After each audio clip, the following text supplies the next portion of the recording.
question number 1, sir. The answer is laid on the table, sir.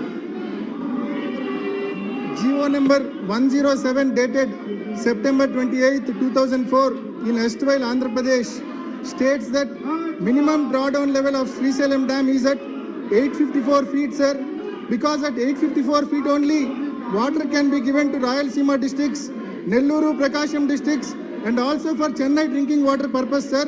But Telangana Genco is producing power at the level of 800 feet, sir. After Honorable CM of AP wrote to Government of India, KRMB instructed Telangana Genco to stop power generation. In spite of board's order, even today power generation is continued without building water level in Srisailam Dam, thereby worstly affecting the Rayalaseema districts, the Nellore, Prakasam district, and also Chennai drinking water purpose. Considering the above facts, will the Government of India and KRMB strictly enforce the order passed by the KRMB to stop untimely power generation by Telangana Genco, and will it protect the farmers' interests and drinking water interests of the people of Andhra Pradesh and also of Chennai city, sir? धन्यवाद सभापति महोदय।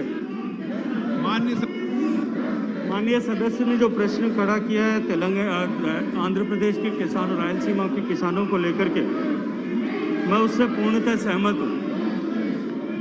केआरएमबी जो regulatory body है as per Andhra Pradesh reorganisation act, उस regulatory body के 9th meeting में ये तय किया गया था कि power generation will be incidental to irrigation and drinking water requirement.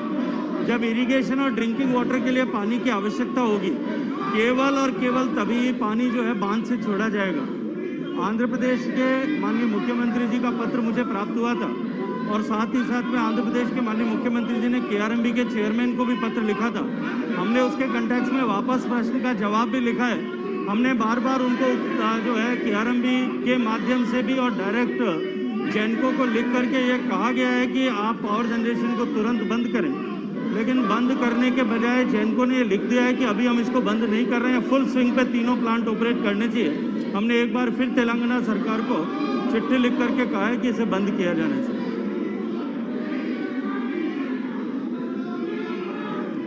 Sir, my question number 2, sir. In addition to this illegal and untimely drawal of water, Telangana government is constructing Palamuru Rangareddy lift irrigation scheme without any permission from CWC or KRMB and without getting environmental clearance.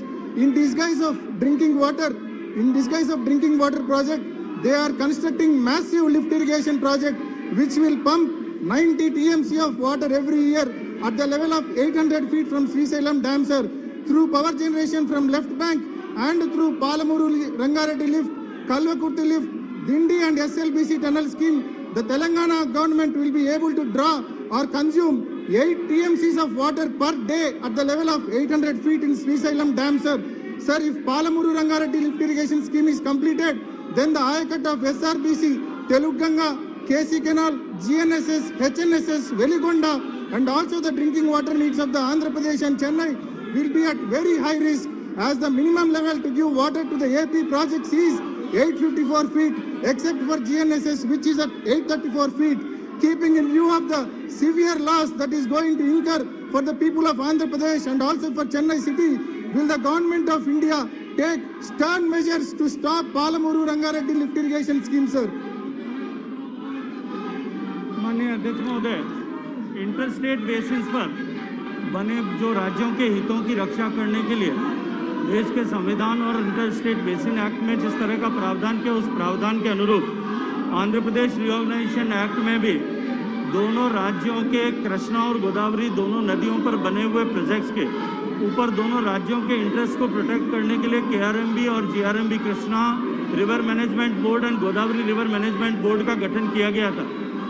लेकिन 7 साल तक क्योंकि उसका notification नहीं हो पाया था, दोनों ही बोर्ड अपनी ड्यूटीज़ का निर्वहन करने के लिए प्रयास करते हैं, राज्य सरकारों को लगातार उसके लिए बातचीत करते हैं।